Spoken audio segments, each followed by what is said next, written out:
runtii waxaa maanta inoo qabsoomay kulan heer sare ah oo ay ka soo qayb galeen dhammaan hay'adaha samafalka ee ka howlgala dowlad goboleedka Galmudug.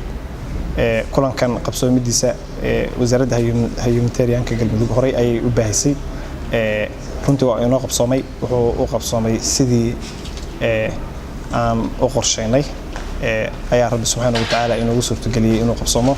waxaa ka soo qayb galay wasaaradda leen ministeriga walaalaha wasaaradda oo ay ka soo qayb galeen maamulka gobolka iyo degmada. guud ahaan kulankaasu hay'adihii samafalka iyo waa la isku yimid. runtii wuxuu qabsoomay sidii aan ugu talagalnay.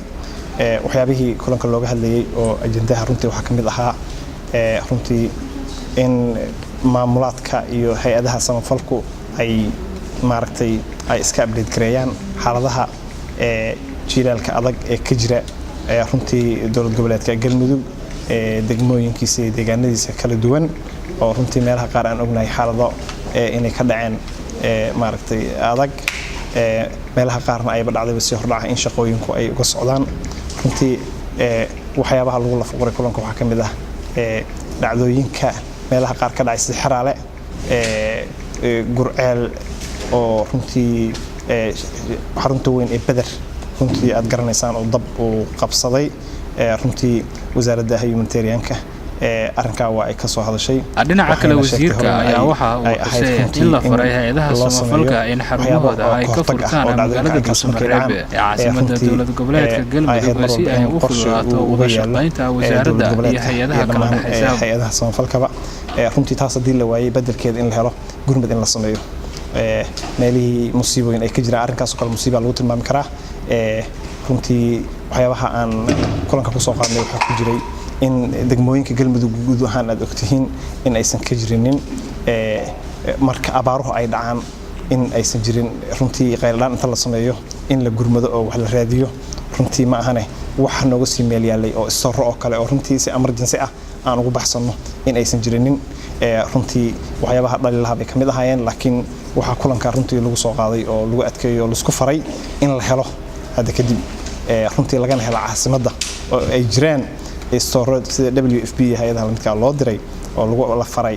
shirkan ayaa waxa uu ku soo aadaya xilli xaalad adag oo dhanka bini'aadanimada ay ka taagan tahay deegaanada dowlad goboleedka Galmudug iyadoona meelaha qaar bilaan daranay ay ka jirto kadib markii laba xilli roobaad aan wali la helin in ka badan 10 biloodna wax roob ah aysan ka diin deegaanada ka tirsan dowlad goboleedka Galmudug. Maxamed gurbaynta qaranka insha Allah waxa qorshaha runtii yaala ayuu qayb ka yahay. guud ahaan waxa la oran karaa kulanka maanta waa uu qabsoomay. waxa jira guddi loogu talagalay abaaraha iyo arrimahan degdega ee ka jira runtii arrimahan ka jira dowlad goboleedka oo abaaraha iyo wixii la xiriir jiilaalka dheeraaday. runtii abaar lama oran karo oo abaar waan aragnay oo anagu dad deegaanka aan nahay runtii laakiin jiilaal dheeraaday baa jira. runtii dhinac walba hadii biyo la'aan tahay hadii baahida mid dadeed hadii tahay mid dunyaba runtii in la sameeyo guddi ka howlgala oo ay runtii wasaaradda humanitarianka ay soo magacaabayso waxyaabaha kala iskula gartay way insha Allah ayna hogaaminayso oo wasaaradda humanitarianka guddi ay lead gareynayso in la soo magacaabo xubno kooban oo hay'adaha samafalka isku jira wasaaradda leen ministeriga iyo wasaaradda humanitarianka xubnaha oo guddiga hogaamin doona ay jirayaan. guud ahaan kulankaas maanta waa uu qabsoomay alxamdulillah. waxaan la oran karaa runtii cid walba oo ka soo qayb gashay waa ay mahadsan yihiin. runtii kulanka caynkaan ah caasimadda Dhuusamareeb kama qabsoomin. runtii waa markii ugu horeysay kulan noocaana uu ka qabsoomo caasimadda dowlad goboleedka Galmudug. waxa la sheegaa ama jirtay mid kale midkii ka horeeyay muddo 9 bilood ka hor amal inuu qabsoomay. runtii heerkan ma ahayn. kulankani waxa la oran karaa waa mid heer sare ah. waxaan qorsheynay oo isla kulanka aan ku soo qaadnay insha Allah in uu dhaco oo 45 cisho oo walbaba kulamada caynkaan ah. kulanna waa mid wasaaradda humanitarianka iyo hay'adaha samafalka ah. kulanna wuxuu noqon doonaa mid ah dowladda dowlad goboleedka iyo hay'adaha runtii ayagoo saas kala qaadan bay dhici doonaan dhamaantood Dhuusamareeb ka dhici doonaan.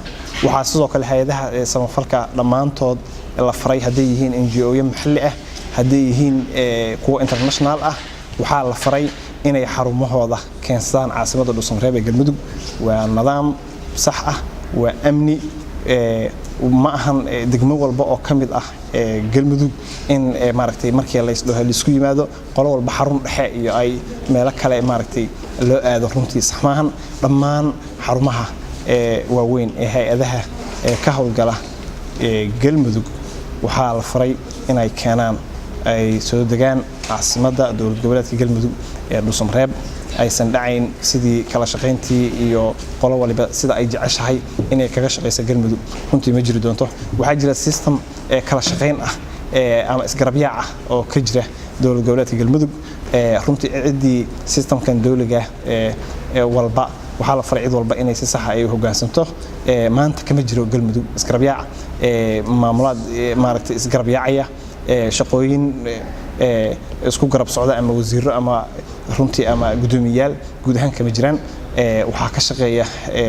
dowlad goboleedka galmudug ayaa caradan dowlad ka ah ayadana gacanta ku haysa heer gobol heer degmo iyo heer deegaan wayna isku xiran yihiin madaxweyne madax xukuumadeed wasiiro ilaa gudoomiyaal degmo waa system sax oo isku xiran runtii midkeen ayaana meesha uu joogo mar walba hawsha ka socota inagu matala waxa hay'adaha la faray samafalka qaabka ay ku shaqeyn jireen oo ay kaga shaqeyn jireen galmudug inuusan ahayn hab maaragtay aan la oran karin waa beautiful waa boqol runtii aan la oran karin laakiin waxaan isla garanay oo kulanka aan ku muujinay dhaliiluhu inay badan yihiin lana saxo insha Allah oo lagu bedelo sidoo hore si ka sii fiican runtii waa u mahadcelinay hay'adaha samafalka ee ka howlgala galmudug haday yihiin kuwa NGO Soomaaliyeed maxalli ah haday yihiin kuwa international ah waxay qabtaan wax badan ay bulshada ugu yaalaan waa kaga mahadcelinay waxa ay qabteen runtii waxaan ku baraarujinay oo aan ku boorinay in la sii toban jibaaro loona hoggaansamo systemka dawliga ee dowlad goboleedka galmudug qaas ahaan wasaaradda humanitarianka